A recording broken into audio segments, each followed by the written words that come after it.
पक्षफुटीनंतर शिवसेनेचे उद्धव बाळासाहेब ठाकरे गटाकडून जे आहे स्त्री शक्ती संवाद यात्रा खरं तर केली जात आहे। विदर्भातून ही यात्रा सुरुवात होत आहे। या स्त्री शक्ती संवाद यात्रेतून पक्षाची जी शक्ती आहे ती तपासली जात आहे। लोकसभा ज्या निवडणुका आगामी काळात होणार आहे त्या अनुषंगाने जे आहे ही सगळी जी आहे तयारी केली जात आहे।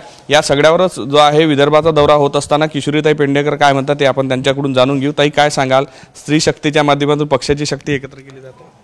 मुळात पक्षाकडे स्त्रियांची शक्ती मजबूत आहे। आजही बऱ्याच भाणावर असलेल्या स्त्रिया आहेत जागेवर। त्यामुळे कालपासूनच आमचा म्हणजे 16 जानेवारीपासून चालू झालेला दौरा आहे। काल अख्खं एअरपोर्ट महिलांनी हलवून सोडलं, म्हणजे उद्धवजींच्या नारे देऊन, घोषणा देऊन।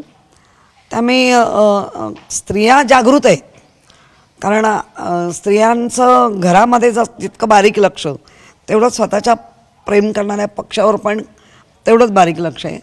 त्यामुळे त्या स्त्रियांशी बोलणं, त्यांच्याबरोबर संवाद करणं, नेमकं या परिस्थितीचा त्यांच्यावर झालेला आघात आणि त्यांच्या मनात असलेली धग ती आम्ही ऐकून घेणार आहोत। खरं तर रामटेकमधून सुरू होती आहे, कुठेतरी ती अनेक वर्ष जी आहे शिवसेनेची जागा होती त्यातून सोडून आता ज्या शिंदे गटात गेलेले आहे, त्यामुळे कुठेतरी या सगळ्या माध्यमातून शिंदे गटाच्या जो उमेदवार आहे त्यांना आव्हान देण्याचं काम तुम्ही करणार? ते आव्हान काही द्यायची गरज नाही। जनता ते आव्हान जनतेने स्वीकारले। आपण बघताय सोशल मीडियाच्या माध्यमातून आम्हाला आमच्या असलेल्या कार्यकर्त्यांना, असलेल्या पदाधिकाऱ्यांना त्यांच्या मनामधली असलेली आग ती विझू न देणं, तीच तशीच कायम जागृत ठेवणं। आणि उद्धव बाळासाहेब ठाकरे जे पक्षप्रमुख आहेत, माजी मुख्यमंत्री म्हणून ज्यांनी कमी अवधीत चांगलं नावलौकिक केलं, त्यांच्या दिलेल्या सूचनेनुसार आम्ही इथे आलेलो आहे। रश्मिताईंच्या नेतृत्वात हे सगळं जे आहे ते काम चालणार आहे। कशा पद्धतीने महिलांना एकत्र करण्याचा संदेश त्यांनी दिलाय, तो संदेश घेऊन तुम्ही विदर्भात आले? रश्मी वहिनी तशा कधीच इन्व्हॉल्व नसतात, फक्त आम्ही महिला जाऊन त्यांच्या कानावर घालत असतो। त्यामुळे पक्षप्रमुख म्हणून उद्धवजींचेच जास्त ते आदेश किंवा त्यांचं दिलेला विचार आम्ही घेऊन येतो।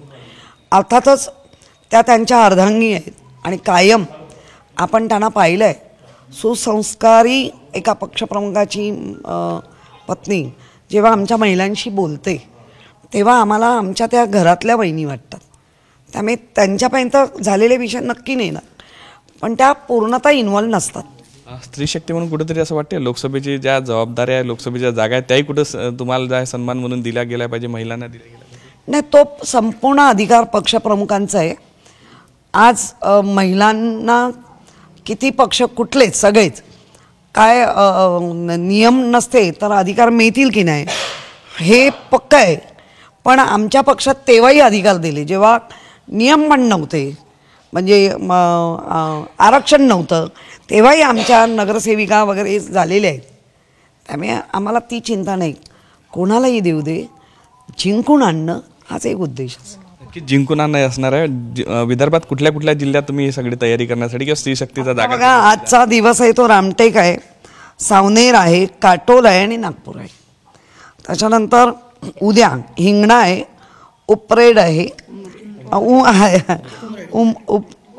उमरेड आणि कामठी आहे, आणि भंडारा, गोंदिया, गडचिरोली, चंद्रपूर आणि चिमूर।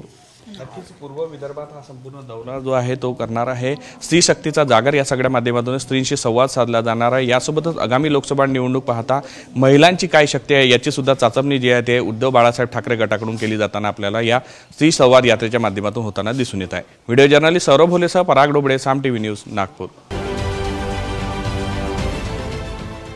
देश विदेशातील प्रत्येक घडामोडींचे लाईव्ह अपडेट मिळवण्यासाठी आता साम टीव्हीच्या सर्व सोशल मीडिया प्लॅटफॉर्मला लाईक, फॉलो आणि सबस्क्राईब करा। तसंच सर्व नोटिफिकेशनसाठी बेल आयकॉन प्रेस करायला विसरू नका।